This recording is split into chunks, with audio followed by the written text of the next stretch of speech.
ನಮಸ್ಕಾರ ಸ್ನೇಹಿತರೆ, ಸ್ತುತಿವಾಣಿ ಯೂಟ್ಯೂಬ್ ಚಾನಲ್ಗೆ ಆತ್ಮೀಯ ಸ್ವಾಗತ. ಸ್ನೇಹಿತರೆ, ಇಂದಿನ ಕಮರ್ಷಿಯಲ್ ಜಗತ್ತಿನಲ್ಲಿ ಪ್ರೀತಿ, ಬ್ರೇಕಪ್, ಮೋಸ ಎಂಬುದು ತೀರಾ ಸಾಮಾನ್ಯವಾಗಿಬಿಟ್ಟಿದೆ.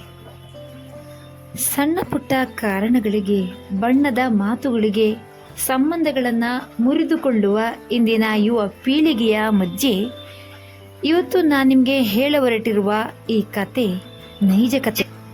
ಈ ಕತೆ ಕಲ್ಲು ಮನಸ್ಸಿನವರ ಕಣ್ಣಲ್ಲೂ ಕೂಡ ನೀರನ್ನು ತರಿಸುತ್ತದೆ. ಇದು ತನ್ನ ಸರ್ವಸ್ವವನ್ನೇ, ತನ್ನ ಒಂದು ಕಾಲನ್ನೇ ಕಳೆದುಕೊಂಡು ಜೀವನದ ಭರವಸೆಯನ್ನೇ ಕಳೆದುಕೊಂಡ ಪ್ರಿಯಕರನನ್ನು ಕೈ ಬಿಡದೆ ಇಡೀ ಜಗತ್ತಿನ ನಿಂದನೆಗಳ ಎದುರು ಆತನಿಗೆ ಧೈರ್ಯ ತುಂಬಿ ನಿಂತ ಒಂದು ಹೆಣ್ಣಿನ ತ್ಯಾಗ ಮತ್ತು ನಿಷ್ಠೆಯ ಮಹಾನ್ ಕತೆ. ಈ ಕತೆ ಆರಂಭ ಆಗುವುದು ಕೇರಳದ ಒಂದು ಪುಟ್ಟ ಹಳ್ಳಿಯಲ್ಲಿ. ಆಗ ಆಕೆಗೆ ಕೇವಲ 14 ವರ್ಷ ವಯಸ್ಸು. ಇನ್ನೂ ಲೋಕದ ಜ್ಞಾನವಿಲ್ಲದ, ಕನಸುಗಳ ಲೋಕದಲ್ಲಿ ತೇರುತ್ತಿದ್ದ ಮುಗ್ಧ ಹುಡುಗಿ. ಆಕೆ ಓದ್ತಾ ಇದ್ದಂತಹ ಶಾಲೆಯಲ್ಲಿ ಓದ್ತಾ ಇದ್ದ ಅಶ್ವಿನ್ ಎಂಬ ಹುಡುಗ. ಆಗ ಆತನಿಗೆ 17 ವರ್ಷ ವಯಸ್ಸು. ಅಶ್ವಿನ್ ನೋಡಲು ತುಂಬ ಸಭ್ಯಸ್ಥ, ಓದಿನಲ್ಲೂ ಮುಂದು. ಆರಂಭದಲ್ಲಿ ಇವರಿಬ್ಬರ ನಡುವೆ ಶುರುವಾಗಿದ್ದು ಕೇವಲ ಸಾಮಾನ್ಯ ಸ್ನೇಹ. ದಿನಾಲೂ ಶಾಲೆಯ ಕಾರಿಡಾರ್ನಲ್ಲಿ ಮುಖಾಮುಖಿಯಾಗುವುದು, ನೋಡಿಯೂ ನೋಡದಂತೆ ನಗುವುದು, ನೋಟ್ಸ್ ಕೊಡುವ ನೆಪದಲ್ಲಿ ಕೈ ಬೆರಳುಗಳು ತಗುಲಿದಾಗ ಒಡಲಲ್ಲಿ ಮಿಂಚು ಹರಿಯುವುದು. ಹೀಗೆ ಇವರ ಸ್ನೇಹ ಬೆಳೀತಾ ಹೋಯಿತು. ಒಂದಿನ ಶಾಲೆಯ ಆಲದ ಮರದ ಕೆಳಗೆ ಅಶ್ವಿನ್ ಧೈರ್ಯ ಮಾಡಿ ಆ ಹುಡುಗಿಯ ಮುಂದೆ ನಿಂತು ತನ್ನ ಮನಸ್ಸಿನ ಆಳದಲ್ಲಿ ಇದ್ದಂತಹ ಪ್ರೀತಿಯನ್ನು ದೇವರೆದುರು ಹೇಳಿಕೊಳ್ಳುವಂತೆ ಹೇಳ್ಕೊಂಡ. ಆದರೆ ಕೇವಲ 14 ವರ್ಷದ ಆ ಮುಗ್ಧ ಹುಡುಗಿ ಎದುರೋಗ್ಬಿಟ್ಲು.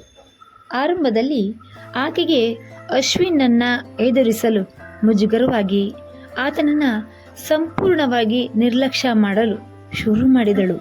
ಆದರೆ ಅಶ್ವಿನ್ನ ಕಣ್ಣಲ್ಲಿದ್ದಂತಹ ಪ್ರಾಮಾಣಿಕತೆ, ಆತ ತೋರಿಸ್ತಾ ಇದ್ದಂತಹ ಕಾಳಜಿ ದಿನ ಕಳೆದಂತೆ ಆಕೆಯ ಹೃದಯದ ಕದವನ್ನು ತಟ್ಟಿತು. ಕೊನೆಗೊಂದು ದಿನ ಸುರಿಯುವ ಮಳೆಯ ನಡುವೆ ಆಕೆ ಅಶ್ವಿನ್ನ ಪ್ರೀತಿಯನ್ನು ಒಪ್ಪಿಕೊಂಡು ತನ್ನ ಮನದ ಮಾತನ್ನು ಹೇಳ್ಕೊಂಡ್ಳು. ಅಲ್ಲಿಗೆ ಆ ಎರಡೂ ಜೀವಗಳು ಒಂದಾದವು. ಆದರೆ ಯಾವುದೇ ಪವಿತ್ರ ಪ್ರೇಮ ಕತೆಗೆ ಸಮಾಜ ಮತ್ತು ಕುಟುಂಬ ಸುಲಭವಾಗಿ ಒಪ್ಪಿಗೆ ಕೊಡೋದಿಲ್ಲ. ಇವರಿಬ್ಬರ ಪ್ರೀತಿಯ ವಿಷಯ ಮನೆಯಲ್ಲಿ ಎಲ್ಲರಿಗೂ ತಿಳಿದು ಇಬ್ಬರ ಕುಟುಂಬದಲ್ಲೂ ಬಿರುಗಾಳಿ ಎದ್ಬಿಡ್ತು. ಕೌಟುಂಬಿಕ ವಿರೋಧ, ಜಾತಿ, ಅಂತಸ್ತುಗಳ ಗೋಡೆಗಳು ಇವರ ನಡುವೆ ನಿಂತವು. ಇದೇ ಸಮಯದಲ್ಲಿ ಅಶ್ವಿನ್ ತನ್ನ ಹಿರಿಯರ ಒತ್ತಾಯಕ್ಕೆ ಮಣಿದು ಇಂಜಿನಿಯರಿಂಗ್ ಓದಲಿಕ್ಕಾಗಿ ನೆರೆಯ ತಮಿಳುನಾಡಿಗೆ ಶಿಫ್ಟ್ ಆಗಬೇಕಾಗಿ ಬಂತು.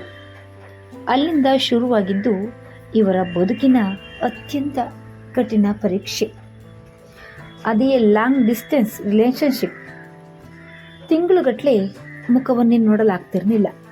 ಇಂಟರ್ನೆಟ್, ಫೋನ್ ಕಾಲ್ಗಳೇ ಇವರ ಪ್ರೀತಿಯ ಸೇತುವೆಯಾಗಿದ್ವು. ಜಗತ್ತು ಅನ್ಕೋತಾ ಇತ್ತು, ಕಣ್ಣಿಗೆ ಕಾಣದ ಪ್ರೀತಿ ದಿನ ಕಳೆದಂತೆ ಕರಗೋಗುತ್ತೆ ಎಂದು. ಆದರೆ ಇವರಿಬ್ಬರ ವಿಷಯದಲ್ಲಿ ಅದು ಉಲ್ಟಾ ಆಯಿತು. ದೂರ ಇದ್ದಷ್ಟು ಇವರ ನಡುವಿನ ಬಾಂಧವ್ಯ ಇನ್ನೂ ಆಳವಾಯಿತು. ಕಷ್ಟಪಟ್ಟು ವರ್ಷಕ್ಕೊಮ್ಮೆ ಭೇಟಿಯಾದಾಗ ಇಬ್ಬರು ಪರಸ್ಪರ ಕೈ ಹಿಡಿದು ಸುಂದರವಾದ ಜಂಟಿ ಬದುಕಿನ ಕನಸುಗಳನ್ನು ಕಾಣ್ತಾ ಇದ್ರು. ಆದರೆ ವಿಧಿ ಇವರಿಗಾಗಿ ಬೇರೆಯದೇ ಆದ ಒಂದು ಕರಾಳ ಅದೃಷ್ಟವನ್ನು ಬರೆದಿಟ್ಟಿತ್ತು. ಅದು ಮೇ 2017ರ ಒಂದು ಕರಾಳ ರಾತ್ರಿ. ಕಾಲೇಜನ್ನು ಮುಗಿಸಿ ಅಶ್ವಿನ್ ತನ್ನ ಬೈಕ್ನಲ್ಲಿ ರೂಮಿಗೆ ಮರಳುತ್ತಾ ಇದ್ದ. ರಸ್ತೆ ಸಂಪೂರ್ಣವಾಗಿ ನಿಶ್ಶಬ್ದವಾಗಿತ್ತು. ಅಷ್ಟರಲ್ಲಿ ಎದುರುಗಡೆಯಿಂದ ಅತಿ ವೇಗವಾಗಿ ಬಂದ ಒಂದು ಲಾರಿ ಇಡೀ ರಸ್ತೆಯನ್ನೇ ಆಕ್ರಮಿಸ್ಕೊಂತು. ಆ ಲಾರಿಯ ಚಾಲಕ ಕುಡಿದ ಮತ್ತಿನಲ್ಲಿದ್ದ.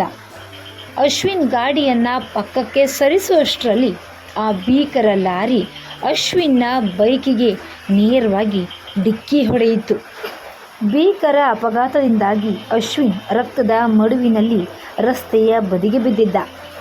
ಪ್ರಜ್ಞೆ ತಪ್ಪಿದ್ದ ಆತನ ದೇಹವನ್ನು ಸ್ಥಳೀಯರು ತಕ್ಷಣ ಆಸ್ಪತ್ರೆಗೆ ದಾಖಲಿಸಿದರು.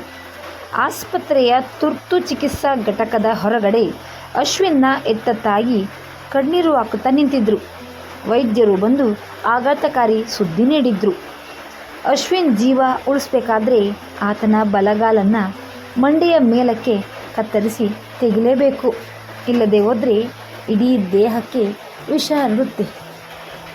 ಕೊನೆಗೆ ವಿಧಿ ಇಲ್ಲದೆ ತಾಯಿ ಸಹಿ ಹಾಕಿದ್ರು. ಅಶ್ವಿನ್ನ ಒಂದು ಕಾಲು ಕತ್ತರಿಸಲ್ಪಡ್ತು. ಈ ಘಟನೆ ನಡೆದ ಇಡೀ ಒಂದು ದಿನದ ನಂತರ ಅಶ್ವಿನ್ ತಾಯಿ ಕಣ್ಣೀರಾಗ್ತಾ ಕೇರಳದಲ್ಲಿದ್ದ ಆ ಹುಡುಗಿಗೆ ಫೋನ್ ಮಾಡಿ ವಿಷಯ ತಿಳಿಸಿದ್ರು. ಫೋನ್ ಹಿಡಿದ ಆ ಹುಡುಗಿಯ ಕಾಲ ಕೆಳಗಿನ ಭೂಮಿ ಕುಸಿದು ಹೋದಂತಾಯಿತು. ಹುಡುಗಿ ಓಡೋಡಿ ಆಸ್ಪತ್ರೆಗೆ ಬಂದಳು.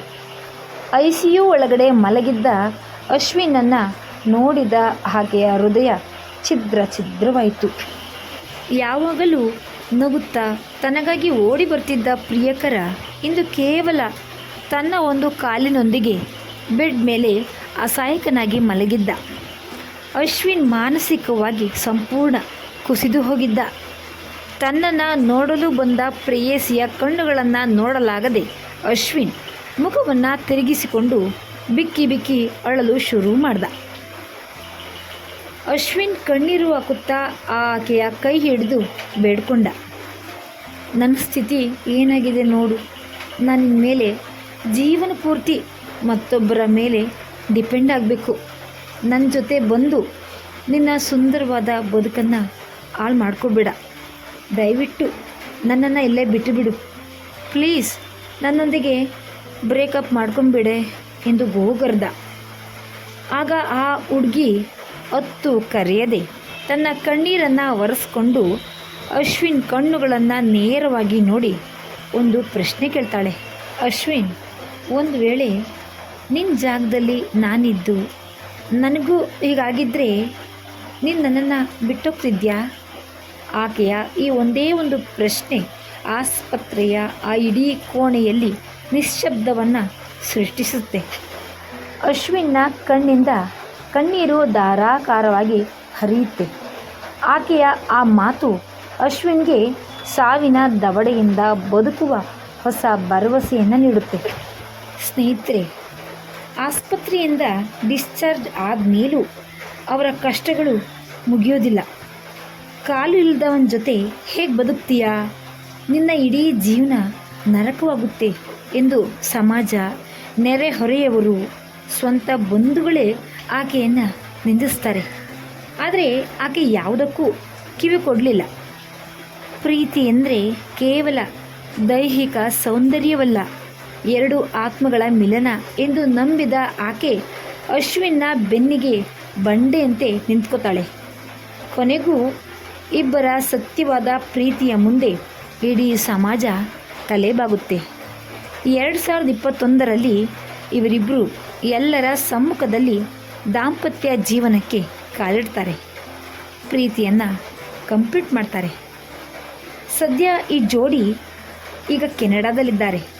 ಇಬ್ಬರು ಗೌರವಾನ್ವಿತ ಕೆಲಸ ಮಾಡಿಕೊಂಡು ತಮ್ಮ ಕನಸಿನ ಸುಂದರ ಜೀವನವನ್ನು ಹೆಮ್ಮೆಯಿಂದ ಕಟ್ಕೋತಿದ್ದಾರೆ. ಸ್ನೇಹಿತರೆ, ನಿಜವಾದ ಪ್ರೀತಿಗೆ ದೈಹಿಕ ರೂಪ ಮುಖ್ಯವಲ್ಲ, ತನುಮನದ ನಿಷ್ಠೆ ಮುಖ್ಯ ಎಂಬುದಕ್ಕೆ ಈ ಜೋಡಿಯೇ ಸಾಕ್ಷಿ.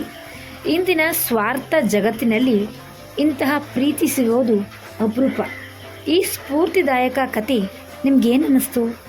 ಕಮೆಂಟ್ ಮಾಡಿ ತಿಳಿಸಿ. ವಿಡಿಯೋವನ್ನು ಶೇರ್ ಮಾಡಿ. ಧನ್ಯವಾದಗಳು.